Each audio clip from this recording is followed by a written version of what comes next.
Good afternoon. Welcome to Seattle's Eastside Real Estate Podcast, the podcast dedicated to living and working on the East Side. It's Wednesday, May 19th, and we are right now live on Facebook. If you are there, please feel free to comment, like, and share. Oh, yeah, that should be quiet. Okay, good. It is, let's see. It just started talking to me, so sorry I freaked out on that. If you're listening to our recorded version on YouTube, Google, or where Apple podcasts, we'd love to hear your feedback. Feel free to subscribe or like our podcast there. And if you like what you hear, please share it across whatever platform you like to share it on. Today, we're going to be talking to Debbie Rosemont from Simply Placed to discuss her certified professional organizers and how multitasking actually makes you stupid. First, let's start with some real talk. So today we're going to be talking about four big incentives for homeowners to sell now. So the housing market is sailing along. The only headwind that could take it off course is the lack of inventory for sale. That is the big challenge right now. The National Association of Realtors are reporting that there were 410,000 fewer single-family homes. Get that, 410,000. That's a nationwide number. Single-family homes in March of this year than there were March 2019. Now we're seeing here in King County and on the east side about a third less homes. So 66% less homes than the previous March. However, homeowners are concerned that selling their homes can be challenging for many reasons. Recently, Homes.com released the findings of a survey that homeowners took to feel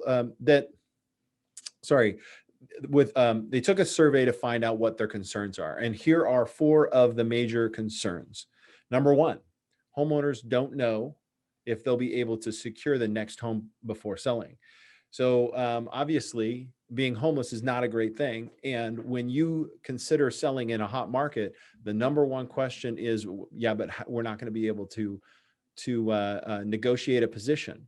And one of the things that we've done for folks in this situation is if you have a strong leverage position as a seller, you can also request what we call a rent back. And that is the ability to rent your home back from the new buyer for a period of time. We did that for some folks that were moving out of town, and we actually gave them a 30-day close plus 2 months rent back. So that's 90 additional days.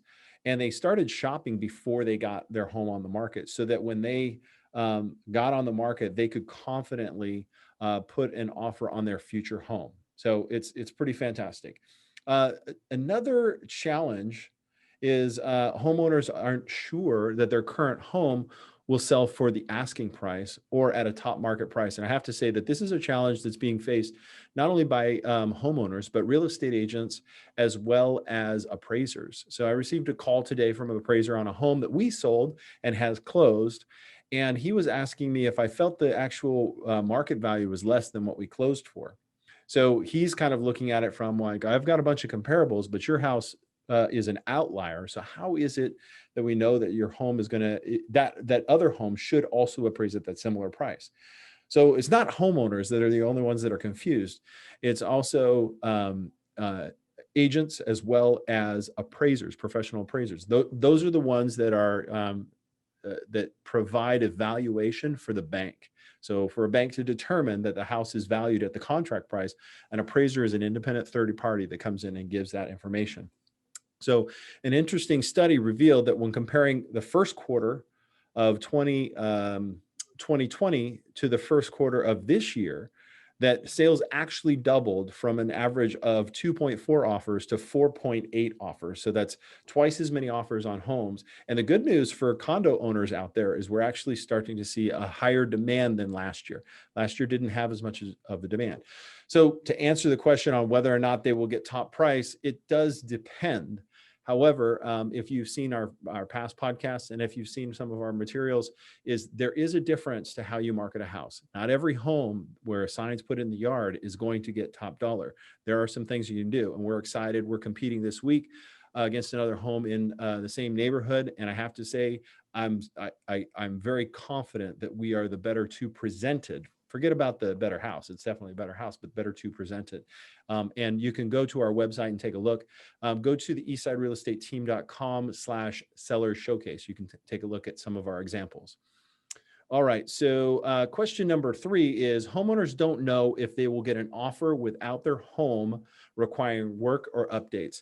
So I said this before, and I'll say this again. There's never been a better time to do less and get more than right now. There's never been a better time to do less and get more than right now. Now, doing less doesn't mean doing nothing, because I'm also a firm believer in presenting a great product. And when you go to sell your home, I'm sorry to say it's no longer your home, but it's a product. It's a commodity. And so we have to turn it into something that's going to appeal to the highest number of potential buyers in order to get not only one offer, but multiple. We eliminate as much hindrances to offers by providing a pre-inspection to any potential buyers. Paint's like 40 bucks in a can, and it's $1 million. Well, maybe not $1 million, but thousands of dollars in the price. Some honey-do lists. I don't know if you've ever heard of the broken windows theory, but obviously not physical broken windows. We would repair those. But if there are little things that are like kind of naggy issues that a would-be buyer notices when they walk through the home, then their mind can expand to what else could be wrong. So if homeowners are looking to get not only an offer, they should do some things, and we provide a comprehensive list for any of our potential. But again, I do say there are some things you can just kind of let go, and I don't mean any major defects. But let me see if I can figure out. A good example is it's often called out to trim away shrubbery away from the house, because you don't want any organic material coming in contact with the home. You could kind of let some of that go. Now, obviously, if it's really bad, you don't want to let it go. If there's a lot of moss on the roof, you probably want to get some of that. But if it's just a little bit of seasonal moss, probably not a big deal. I won't think of any more examples because we have time, but certainly that is a concern, but it's a great opportunity to do less and make more. Finally, the homeowners don't know if they can have a quick closing process. So speed being important, the key to that is to have options, right? So if you're a seller and you're saying, hey, listen, we want to be able to do this quick and be able to get on to our next home, or our home closes in, our future home closes at this time. The important thing is this: in the latest exit home sales report by NAR, a National Association of Realtors, here's a quote. Properties typically remained on the market for 18 days in March, and that's down from 20 days in February and 29 days in March of 2020. 83% of the homes sold in March 2021 were on the market for less than a month. Now, this is nationwide statistics. So what they're saying is nationwide, a typical home was on the market for 18 days. That's just over 3 weeks. That's an amazingly short market time. And I can tell you, in Seattle, in King County, most of Pierce and Snohomish County, it's closer to 14 days.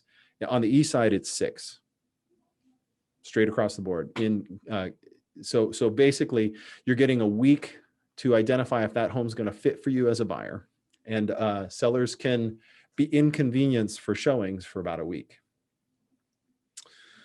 So let's see, what else did I have to add? So the interesting thing is a lot of potential buyers can close quicker than they used to be able to, even when they're financed. One thing I want sellers to hear very carefully is just because it's cash doesn't make it the best offer. Just because an offer is in cash doesn't make it the best offer. What are the other terms and conditions that are in there? The good news is, whether you pay in cash or whether you pay in financing, the seller still gets the same amount of dollars when the transaction closes. So make sure you don't get blinded by an all cash offer early, because what you really want to do is make sure that you get to see all the options available to you by multiple offers. Okay, let's see. Bottom line, selling your home is pretty daunting, especially in a fast-paced market.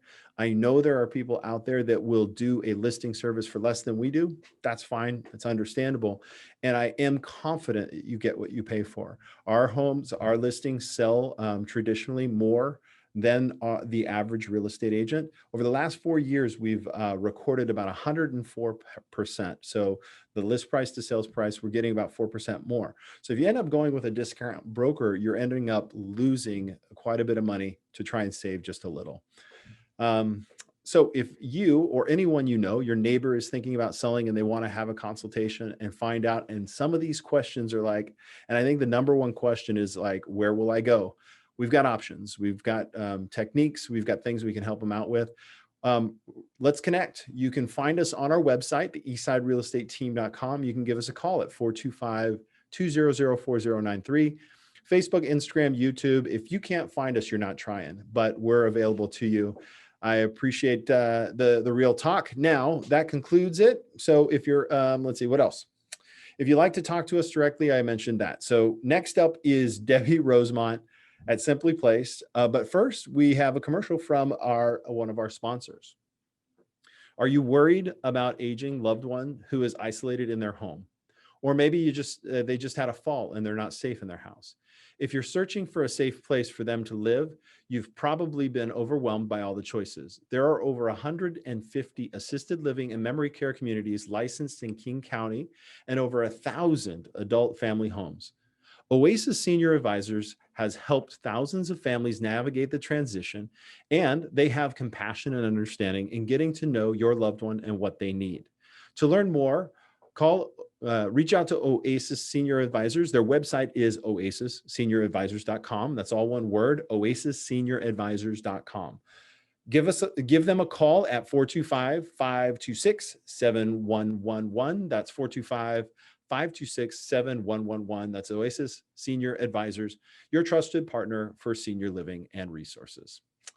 All right, back to the show. Welcome back. We are here with Debbie Rosemont to discuss her professional organizing services and why multitasking it actually makes you stupid, or in this case, just less efficient, in my opinion. Debbie is a productivity coach and consultant who loves helping busy professionals have more time for what matters most.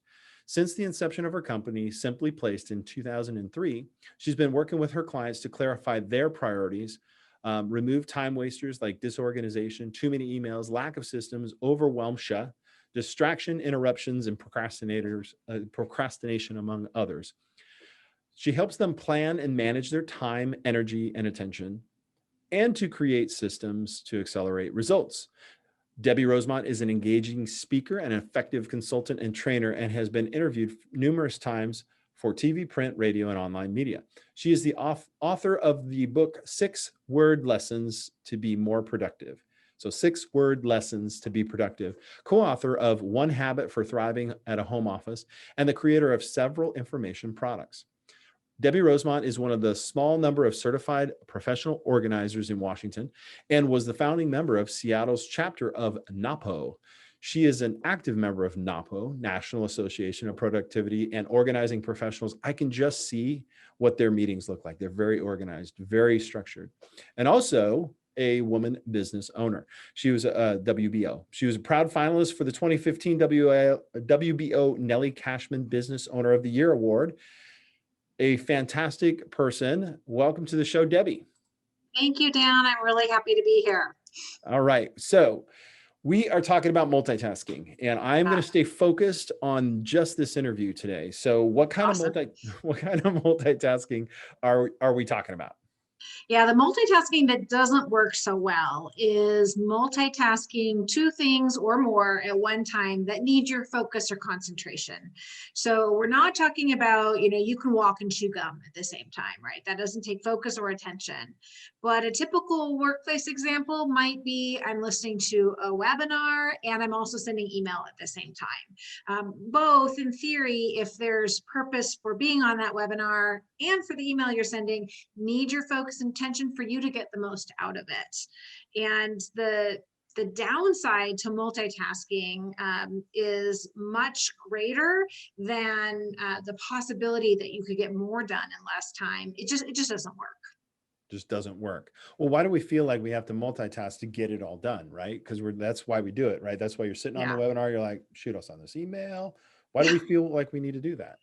Well, I mean, just like you described, the housing market is being kind of fast and frenzied right now, and so therefore needing to take a little more time and just doing things the right way. I mean, so too with our life, where there's lots of demands on our time and attention. A lot of us have a ton of hats we wear or lots on our plate, and so in order to get it all done, there's the idea that, well, shouldn't we try and do more than one thing at one time? And I also think it's kind of a myth, we could say the myth of multitasking that's been perpetuated over years, where we might still see on some job descriptions out there, or someone might kind of wear like a badge of honor, like, oh, I can multitask, or, the ability to multitask being a desired quality. And I don't really think that employers are wanting somebody to have split attention, which is really what happens when we multitask. I think they want employees to be able to handle multiple things during a day.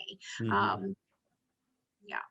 Oh, you're saying that the misconception is we're being told that that's how we become a better employee, but why doesn't it work? Yeah, it doesn't work because our brains aren't wired to think about, concentrate, or focus on two things at a time. So, what's actually happening in our brain when we are attempting to multitask is what is better termed as switch tasking. So, while you're, let's say, on that webinar and trying to send an email at the same time, you're asking your brain to rapidly switch back and forth to listening to and paying attention to the webinar and focusing on the email that you're sending. And every time you switch like that, you lose time. Your rate of error or potential errors goes up. So typos in the email, could be a small, you leave an E off the word the, that's not a big deal. Or it could be, a zero left off the end of a figure on an offer that you're making. And that could be really significant, right? So slows us down. Things take 40% more time when we're doing this switch tasking than if we were to just focus on one thing or the other. Rate of errors goes up, our stress level goes up. And then the reason I kind of playfully say multitasking makes you stupid is because of an article that I read. This was in the Wall Street Journal years ago, written by an author named Sue Schellenberger, and she titled it Multitasking Makes You Stupid. So that's where I got the concept. But her article showed that when we're multitasking, our ability to learn new things and our ability to remember things goes way down. So we kind of lose some IQ points when we're multitasking. And so that's the title. Well, and our cell phones are designed to pull us in and then split our brain up into these quick switching, right? I mean, it's like Yeah. nonstop, like, ooh, who just posted what on what social media platform? Yeah. Uh, And and it's not just the cell phones, but the developers of those platforms. They create their platforms, their tools, their apps, their technology to be somewhat addictive, Mhm. where if we're not on them, we have FOMO, like we might be missing out on something. And when we get these notifications, and this is something that I see a lot of people dealing with their phones or email, these notifications and checking them out, we get these little dopamine hits. So Mhm. they're actually pretty smart developers as far as manipulating the brain, right? With how they can get us hooked. We need to pay Like, and see, attention to we're that. we're talking about, organization. You're talking, you're an organizational, coach. So we're talking about organization, and yet we're talking about distractions, and we're talking about social media, which I think is actually really telling, because as we dig into how to become, I think you and I know a lot of entrepreneurs and solopreneurs, right?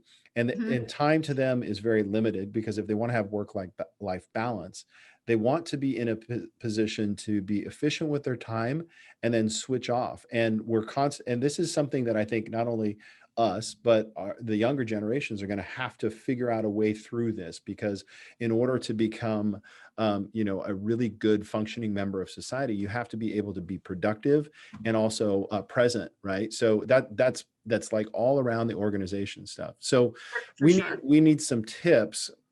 What should we do instead? How do we get started on this journey to be smarter and less stupid when it comes to multitasking? So because of all these demands on our attention and the social media and the, million and one ways that we are communicating with each other and our coworkers and our network, there are lots of demands on our attention, like we've talked about. And as such, our attention span as a human race is shorter and shorter. So I've heard that we now have the attention span of a goldfish, which isn't very high. So we need to do some things to help us pay attention to one thing at a time, which is the opposite of multitasking. It's focus. We need to practice some things that help us focus on one thing at a time, and to be able to focus on one thing at a time to be more productive. What are those So things we can do? yeah, there's, a few things. Some of it is self-care, like when we're hydrating and we're eating the right things and we're taking breaks and we move our bodies, that all helps our brain, believe it or not, concentrate and focus. So that's, kind of that self-care, common sense, like we know we should be doing these things and they're good for our body, but did we know that they were good for our brain and productivity as well? So taking care of ourselves is one thing that you can do to increase focus. Get enough If I can sleep. interject before you go to the Yeah, second point, yeah. I'm gonna do this humble brag thing. I have been consistently getting myself up at 5 a.m. and working Mhm. out, Yep. and this morning was day 3. So day 3, like Monday, Tuesday, Wednesday, because I sleep in on the weekends, and it's like by day 3, it's really hard to get up. But I Mhm. knew that after my morning breakfast, my workout, and then I went and had some coffee with some friends, and then came back and sat down, and it was probably one of the most productive hours, and I felt the most refreshed and ready to Yep. go Yep. right then and there. And Yep. it's like, I feel so good. And Right. normally, and that was still, I want to say, like 8:30. It wasn't, Mhm. that late. Yeah. Yeah. So by doing that in the morning, you're setting yourself up for success, to be able to focus, to have the energy you want to be productive. So that's all good stuff, that self-care Okay, stuff. cool. And then there's some time management things that we can do to help us increase our focus. So we can do what's under our control to minimize or eliminate distraction. So it's that distraction, the shiny object. I mentioned the notifications on our phone or email that pulls our attention away from the thing that we intend to be focused on, and we lose that focus, or we attempt to do more than one thing at a time. So think about, what could you do to stop interrupting yourself or allowing those distractions? Close all browser windows except for when I Yes, work out. yes, just No the one tabs. thing, right? No tabs. Clearing clutter in your physical environment. So that also could be, what's around you. The average American worker has about 37 hours of unfinished work on their desk or desktop at any one point in time. That all can't be a priority right now, and it all can't be your focus right now. So what are you focused on, and how could you clear away distraction, physical clutter, by eliminating it, or having systems in your workplace where you can put things away and know that you'll be reminded to do the right thing at the right time? Because typically the reason people leave things out is because they fear out of sight, out of mind. So Yeah, clearing clutter is another way to minimize distraction. and I know for me, I've always had it kind of a cluttered desk, and I go by that. I don't trust anybody that has a clean desk. Although I know on your, from your point of view, I also agree. The reason why I have a stack right here on my right of notepads and papers is because I haven't really put these away yet in my mind. Like I've Mm-hmm. got like a floor plan of something, of a home that I want to list, right? And it's just sitting there to remind me.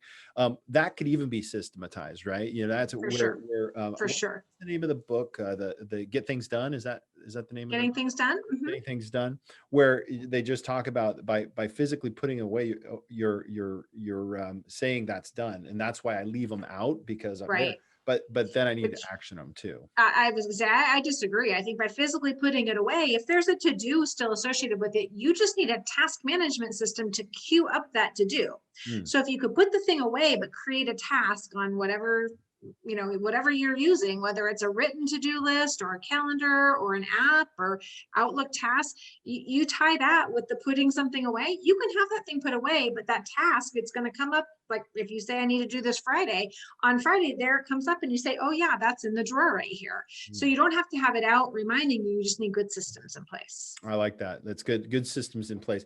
And by doing that, I'm not distracted by looking over there and say, oh yeah, yep, I want to do that. I've already put it Right. on my calendar when I'm going to do that. Exactly. So you can, again, focus on what you're choosing to do right now, the highest priority that's going to move things forward right now. And you're not distracted by things that you know, want to do later. You can kind of compartmentalize.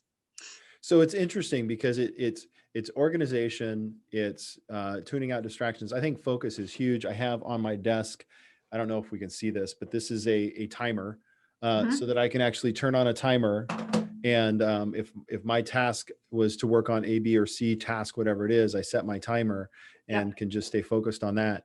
I mean, all of that stuff, it's like exercise, right? Don't expect to say, okay, I'm going to focus for 2 hours here. You know, it's like exercise. You got to build up some strength, some muscles, right? That's right. And consider your style, your preference, your needs, because somebody might be able to focus for an hour, whereas somebody else might say, you know what, after 30 minutes, I got to have a break. I use a timer too. And, you know, I love the idea that you could do, have you heard of the Pomodoro technique? No. It's working in a focused 25-minute time period. And as this goes away, I know to stay focused. But then at the end of 25 minutes, in theory, I'd take a 5-minute break. And then I'd do another task that's a 25-minute task and then a 5-minute break. Because taking breaks, like we talked about before, it's good for our ability to focus, to take a break, to get some water, to get some movement, to do something different, to reward yourself for staying on task for 25 minutes and, you know, checking Facebook if that's what you choose to do. So there's a place for all those things. We just need a rhythm to it. Yeah. There's a thing that we call the bold law that says time expands to the work expands to the time allotted, right? Yeah. And the inverse is true. So if you constrain your time on a task, you get it done. That's why I've planned so many vacations in the last year, because I know I have to be more efficient with my time, and I have a reward, which is going on a short little trip with the family or something like that. That's right. That's right. Yeah. All right. So if listeners want more information on this topic, how do they get it? They can contact me. I love talking about this stuff. I just find it super interesting. I think there's science behind it. There's an art to focus. There's technique that we can teach. So our website is itssimplyplaced.com, and reach out, schedule a call. We have a complimentary discovery call. If anyone wants to talk about working together or seeing what that would be like, there's no risk and no hard sell, I promise. But I love to have conversations, because if somebody has a need or wants to learn more, we may have a solution that's a good fit. Awesome. Do you have any special promotions to offer our listeners today if they call you or reach out? Yeah. I mean, a couple things. I had two that are just easy for me to talk about. For anyone who's still working from home or will be doing some hybrid work solution or continuing to work from home for the foreseeable future. At the beginning of the pandemic, we created this Rock Your Work from Home guide. That's available on our website. So if you go to itssimplyplaced.com and then /WFR for our WFH for work from home guide. And you can just hop on the website. You'll find it that way too. So you can request that guide. We'll happily send it to you, again, no cost. And then the second offer that I'd love to make for your listeners is for anybody who is interested in booking a discovery call and talking about what it would be like to work together. If when you book that, you put in the notes that you came from the Eastside Real Estate team, I'm going to give you a gift of our 90-day planning tool, which is an awesome tool to help you focus. It's going to help you get clear on a couple of primary objectives or goals for the next 3 months to focus on, and get you to really think about what steps to take, how specifically to do it, what might get in your way. It's just a great tool, and I love to share it. Awesome, Debbie. Thank you so much. That's really generous of you. My pleasure. All right. Thank you so much for coming on. Now, before we end the show, let's see, I got to switch to this one. I am going to share our latest listing that we have. Let's see. Boop. There it is. It's in Everett. We just listed it, went live today. It is a 6-bedroom. This is a giant home, and it's actually great for how a lot of our families are living these days. 6-bedroom. You can go to yournexthomeineverett.com. And it's a good size house, 31. It's a 2-story with a basement, 6 bedrooms, 4 bath. It's got a full bathroom on the main level. It's got all these a ton of upgrades, digital smart home, all that stuff. Some great pictures. I love the pillowy clouds in our pictures that we got. It's really, it's great. So you can go to the website, get the video tour, the 3D walkthrough. Here's the location, really close to Payne Field, Mukilteo. If you like hopping on the ferry, hopping on I-5 and Martha Lake, you could actually walk. There's a little path that goes all the way down here that you can walk to Martha Lake. So come see us this weekend. We'll be open Saturday and Sunday from noon to 4. Yeah. That's it. We're really proud of that listing. So we hope to see you out there. And if you know of anybody that's looking to buy that home, come send them our way. Yeah, that concludes our show. Debbie, again, thanks for coming on. We always appreciate to have you. Thanks so much for having me. It was a pleasure. Awesome. So you guys, please subscribe to the podcast or follow up. If you have any other questions or if you'd like to be on the show, you could reach us at the eastsiderealestateteam.com. This is Dan Edwards for the Seattle Eastside Real Estate Podcast. Thanks for watching, listening, and subscribing. Take care.